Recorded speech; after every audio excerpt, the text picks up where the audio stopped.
દિયાળુથી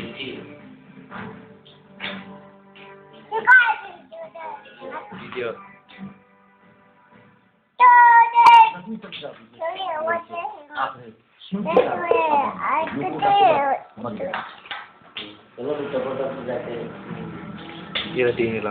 ફેલાયો છે ભયનો માહોલ, થરથર ધ્રુજે છે લોકો, સતાવી રહ્યો છે એક ડર. જિલ્લાનું જામણ ગામ સ્થાનિકો ભયભીત બની રહ્યા છે. લોકોની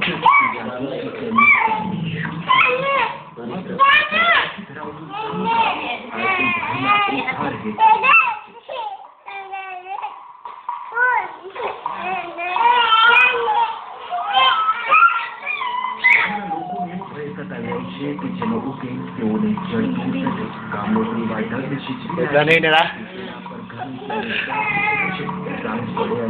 જાય છે.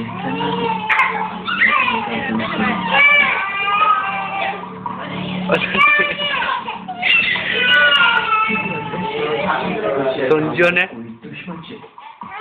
કઈ ડર સતાવી રહ્યો છે ગામમાં? જો શું છે તેમના ડરનું કારણ?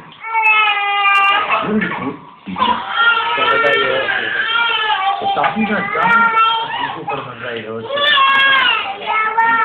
મોતનો ભય.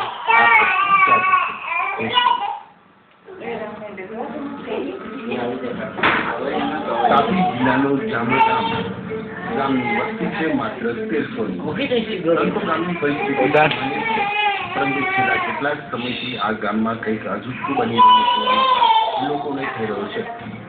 માત્ર 2 મહિનામાં થયા છે 17 મોત. જામણ ગામમાં 2 મહિનામાં થયા છે 17 મોત. 2 મહિનામાં 17 મોત. એક તરફ તાપી જિલ્લાના લોકો દીપડાના ત્રાસથી ભયભીત છે, તો તાપીના જામણ ગામમાં લોકો ટપોટપ થઈ રહેલા મોતથી હેરાન છે. જો થોડાક સમયની વાત કરીએ તો આખરના 2 મહિનામાં 17 મોત ઉપરાંત હજુ પણ 7 લોકો બીમાર છે.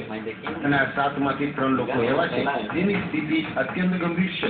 જો સ્થાનિકોનું માનીએ તો આ ગામમાં હોળીને એક સ્થળેથી બીજે સ્થળે લઈ જવાતા આવું બન્યું છે. હોળીને કારણે અમુક માણસ છે કે હોળીને કારણે એવો થાય છે. અમુક માણસ એવો કે ગુજરાતી રીતે આ પરિસ્થિતિ એવી છે કે 17 માણસ આમાં ડાક્ટરને પણ અમે એક્સરે કરાવીએ, ગમે તે કરાવીએ પણ એને કંઈક બીમારી એને મળતી નથી. ઘરવાળા આવેલા અને જે મરણ થઈ ગયેલા છે એના ઘરે જઈને એ લોકોને પૂછપરછ કરેલી કેવી રીતે મરેલા છે, કેવી રીતે એક્સપાયર થઈ ગયેલા છે. અને બીજું કે હાલમાં બીમાર છે એ લોકોના ઘરે ગયા અને એ લોકોને તપાસ કરેલી છે.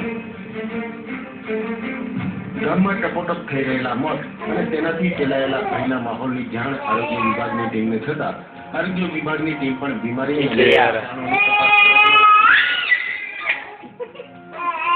આરોગ્ય વિભાગ તો ગામ જવાબદાર ગણાવી રહ્યો છે. સાથોસાથ આરોગ્ય વિભાગે એમ પણ જણાવ્યું છે કે ગામ લોકોમાં અંધશ્રદ્ધાનું પ્રમાણ વધ્યું છે. ક્રોનિક એલ્કોહોલિઝમ ઘણા સમયથી કોઈ દારૂ પીતા હોય એના લીધે લીવરમાં તકલીફ છે, પછી એને અલ્સર પેપ્ટિક અલ્સર છે, એ બધા બીમારી થઈ રહી છે. એના લીધે વ્યસન કેસ એવા છે જેનાથી પછી એને વ્યસન પોઝિટિવ છે.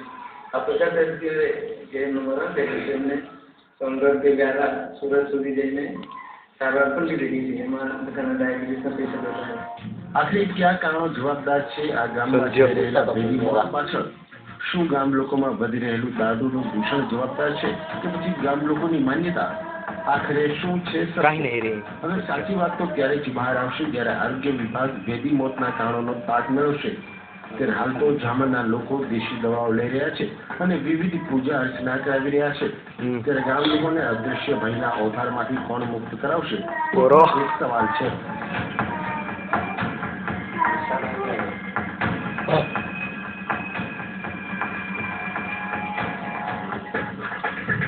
Bureau Report, TV9.